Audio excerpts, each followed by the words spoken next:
Imagine spending 17 years in prison for a crime you swear you never committed. 17 years. 6,222 days. Every morning waking up behind bars. Every night staring at the same concrete walls. Watching your entire life disappear. And then one day, the world discovers you might have been innocent all along. Most people would want freedom. Most people would want peace. But Max Cady wants something else. He wants the people who destroyed his life. And that's exactly where our story begins. Before we continue, if you enjoy psychological thrillers, mysteries, and movie explanations that reveal every hidden detail, make sure to subscribe, because this story gets darker with every minute. The series opens in Savannah, Georgia. On the surface, everything looks perfect. Anna Bowden is a successful lawyer. Her husband Tom is also a respected attorney. Together, they live in a beautiful house with their 2 children, Natalie and Zack. They are wealthy, successful, respected, the kind of family people envy. But appearances can be dangerously misleading, and in Cape Fear, almost everyone is hiding something. As fireworks explode in celebration of the 4th of July, another woman sits alone in silence. She's crying, shaking, writing what appears to be a suicide note. The walls around her are covered with newspaper clippings. Every single article focuses on one man, Max Cady, a convicted murderer serving a life sentence. The woman slowly lifts a gun, places it inside her mouth, and pulls the trigger. The scene is horrifying, but somehow she's still alive. Blood pours from her face as her phone suddenly begins ringing. With unbelievable effort, she answers. Someone is on the other end. We never clearly see who it is, but the voice gives her instructions. The woman whispers that she's scared. She says it hurts. The voice remains calm, cold, almost comforting. Moments later, she raises the gun again, and this time she finishes the job. The mystery immediately begins. Who called her? And why did she obey? At this point, viewers don't know it yet, but this single phone call will change everything.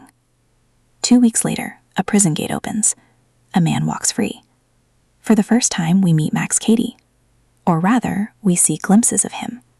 The camera hides his face, building suspense, creating tension, making us wonder what kind of man has just been released. Then we learn something shocking. The woman who killed herself wasn't random. She was Max Cady's former mistress. And before her death, she left behind a confession. According to her, she murdered Max's pregnant wife. Not Max. She even left behind the murder weapon that investigators never found. Suddenly, a case that seemed completely closed explodes back into life. After 17 years in prison, Max Cady is free, and no one is more terrified by this news than Anna Bowden, because 17 years earlier, Anna was Max's defense attorney. She was supposed to protect him, fight for him, save him. Instead, she convinced him to plead guilty. At least that's how Max sees it. And the story gets even more complicated. Because during that trial, Anna fell in love with the prosecutor trying to put Max behind bars. That prosecutor was Tom, the man who would later become her husband. Now think about how that looks from Max's perspective. Your lawyer gives up on you. The prosecutor helps send you to prison. Then those 2 people get married and build a perfect life together while you lose 17 years of yours. Even if Max truly forgave them, would you?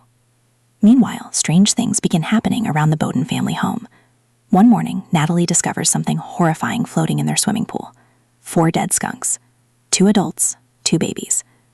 At first, it seems random. Just another disturbing event.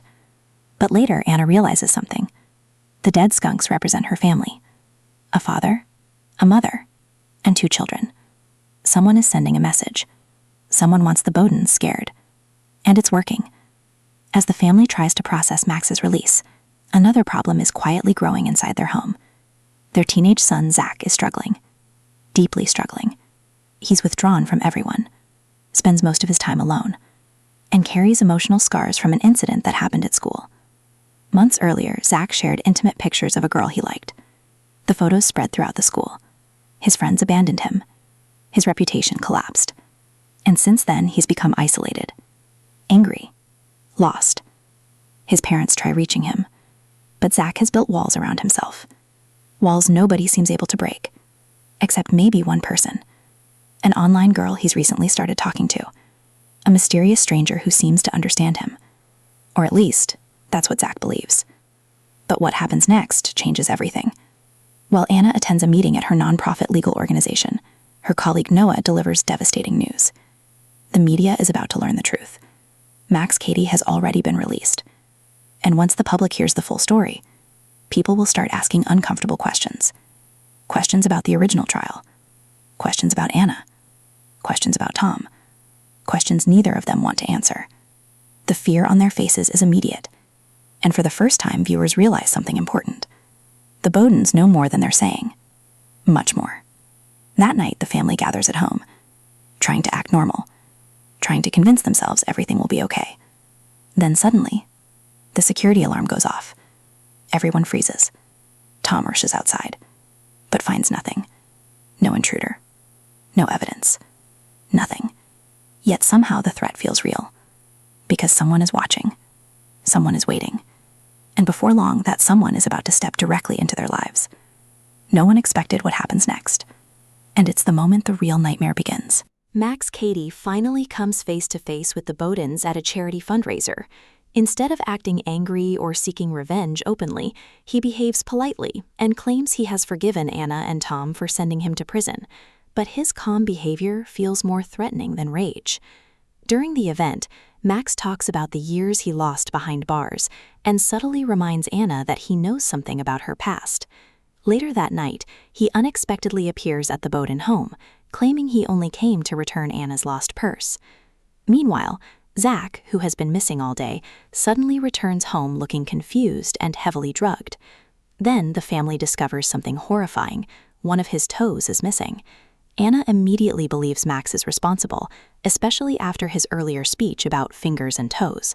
The episode ends with the family terrified and convinced that Max's revenge has begun. The second episode begins with a flashback showing how Max suffered a brutal attack in prison. Although he survives, he receives a serious brain injury that continues to affect him years later. After Zack's injury, Max is arrested and questioned by police, but he calmly denies any involvement. At the hospital, Anna confronts him directly, accusing him of drugging her son and cutting off his toe. Max refuses to admit anything. Meanwhile, Natalie discovers Zack's phone inside a strange ritual-like setup covered in blood. Doctors then make a shocking discovery. Zack may have bitten off his own toe while under the influence of drugs. The mystery becomes even stranger when Zack vomits the missing toe at the hospital. As Anna searches for answers, more tragedy strikes. Byron and his mother are found dead in what appears to be a murder-suicide. Everywhere Max goes, chaos seems to follow, leaving Anna wondering whether he's responsible or if something even more disturbing is happening. Anna starts investigating Zack's online girlfriend and notices something strange. Certain phrases in the messages sound exactly like things Max says in public. During a newspaper interview, Max talks about his painful childhood and describes himself as an impatient boy who has become a patient man. Hearing those words triggers a realization for Anna, because the exact same phrases appeared in messages sent to Zack. She suddenly suspects that Max may have been secretly communicating with Zack online and manipulating him for months. At the same time, Anna and Tom discuss a hidden secret from the past and worry that Max somehow knows what they did years ago. Unbeknownst to them, Natalie overhears the conversation, confirming that her parents are hiding something important. The episode ends with Max buying a house close to the Bowdens. Sitting alone inside, he imagines seeing his dead wife and son. Whether these visions are caused by trauma, guilt, or something else remains unclear. By the end of episode 2, one thing becomes certain. Max's plan is much bigger than simple revenge. He is slowly breaking the Bowden family apart from the inside, and their darkest secrets are about to come to light.